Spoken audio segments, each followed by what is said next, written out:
Rabbit Hill by Robert Lawson. Chapter, chapter, chapter, chapter 9, Dividing Night. Dividing Night, chapter 9. The days lengthened, and the sun climbed higher. And with the lengthening days, the spirits of the little animals also rose. In the garden, long rows of brilliant green vegetables were thirsting their way up. The lawns were now rich carpets of new grass, very smooth and beautiful, for the mole, ashamed of his destructive rampage, had kept strictly away from them. Each evening Father inspected the bluegrass. It was slow growing, and would not amount to much this year, but next summer, oh my! From his burrow entrance, Porky surveyed the flourishing field of buckwheat also with great satisfaction. In the chicken run, countless baby chicks ran and scratched and peeped endlessly, while the mother hens chuckled and scolded. Phuey and the gray fox often paused there in the early evenings to look over the prospects, but Phuey was so satisfied by Sophronia's generosity in the matter of garbage that his interest in live chickens was rapidly waning. He had even persuaded the fox to sample a bit of her cookery. The fox at first had scorned the idea, saying he preferred fresh chicken, not garbage, but after trying a southern fried chicken wing, as Sophronia fried it, he'd been quite won over, and now he usually joined Phuey in his midnight feasts. Each evening the animals inspected the garden. The seed packets placed on sticks at the end of the rows were all gone over carefully, with many ohs and ahs at the brightly colored picture. Little Georgie, of course, had to read them for Uncle Arnaldus, who had always mislaid his specs. Each animal made notes on the vegetables available and his family's tastes and needs in preparation for dividing night. So here they are.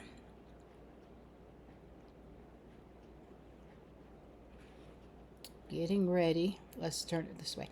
Getting ready for dividing night. Here's the animals. That long-awaited occasion arrived and passed off with less controversy than usual, for the garden was so large that there seemed to be ample for all, even the most finicky. It was a bright moonlit night, and every animal on the hill had gathered to present his claims. Phuey and the gray fox acted as judges, for, not being vegetarians, they could be trusted to make fair and disinterested decisions. Father, of course, made most of the speeches. One question arose which had never come up at any former dividing night. Willie Fieldmouse and his relatives, grateful for the folks' rescue of Willie from the rain barrel, proposed that a small portion of the garden be set aside for the exclusive use of the household. Mother warmly seconded this, for she had been most touched by the sign on the driveway.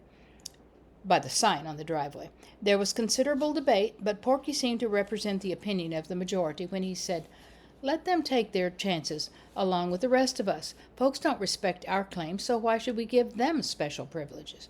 'Tain't democratic." So the motion was voted down. To some present, Uncle Arnaldus's claims seemed a little extravagant. After all, he was not a regular resident of the hill, but since he was the guest of Father and Mother, both of whom were highly regarded, there was no open comment, although there was a bit of spiteful gossip behind cupped paws.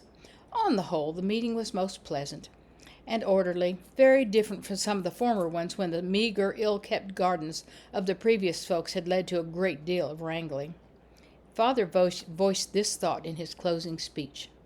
"We seem," he said, "to be blessed with most generous, well-bred, and kindly folk.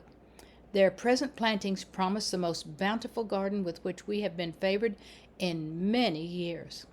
I hope, therefore, that it is not necessary to impress on any of you the desirability of adhering strictly to those rules and regulations which have always been observed here on the hill." Here's Father giving his speech to them all.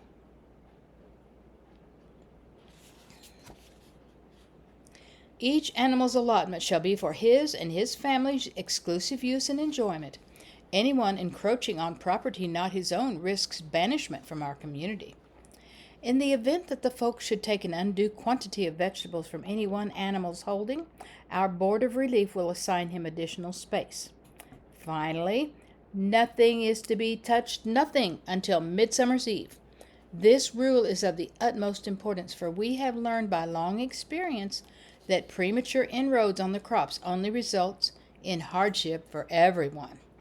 By allowing them to approach maturity, a far more plentiful supply will be available for all. I hope that you will use all that patience and self-restraint which the animals of our hill have been noted, and that those of us whose duty it is to see that these regulations are enforced will not be called upon to invoke any disciplinary measures. May I also remind you, Porky, and you, Foxy, that this prohibition applies to buckwheat, chickens, and ducks, as well as vegetables. It's all right with me, Fewey piped up. Ain't no closed season on garbage. Come on, Foxy, this is fried chicken night. I move the meeting's adjourned. So here they all are. Here they all are at their meeting, or taking leave of each other, getting ready to go.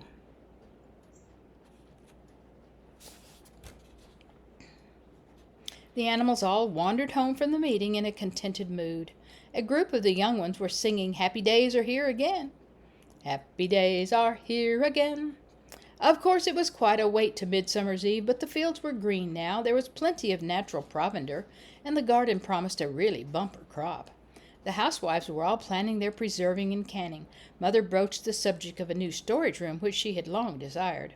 Uncle Arnaldus could help with the excavating, and little Georgie had become quite handy with tools now, so he could build the shelves. Little Georgie had been sent to the fat man at the crossroads for some items overlooked in the morning's marketing, and seated before the burro, Mother went on outlining her plans for the storeroom.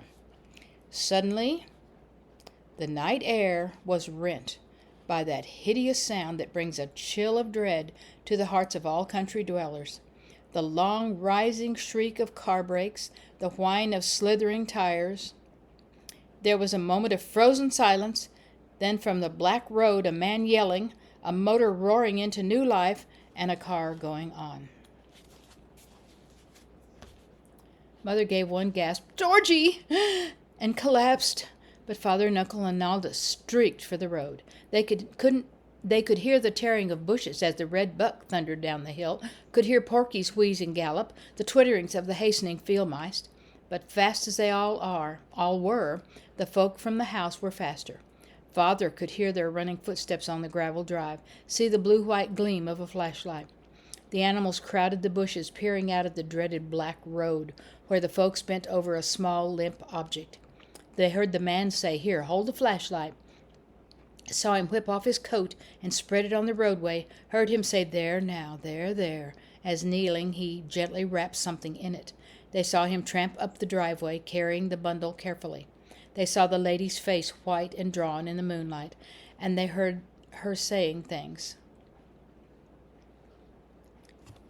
And here's the